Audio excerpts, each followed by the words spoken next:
Think about how many apps you open today. Messages, maps, calendar, maybe a food delivery app. Now imagine this by 2026, you might not open any of them. Why? Because AI agents will do it all for you.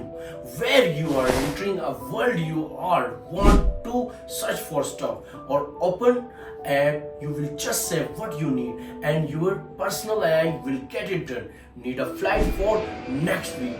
Just say it, I want. Your got to coffee ready at AM. Your AI, remember, it's not automation, it's delegation. These AI agents are powered by large language models, the same tech behind tools like ChatGPT, but they are getting more personal, more proactive, and smarter, and handling complex tasks.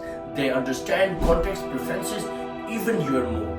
Apple, Google, OpenAI, they are all building this right now, and with variable and voice tech. Evolving these agents won't just live in your phone. They will be in your air, your glasses, maybe impact in your car or home. So yeah, by 2025, app may not disappear completely, but the way we use them, that's about to change forever. If you found this cool, hit like and subscribe. More future tech coming to you. Thank you.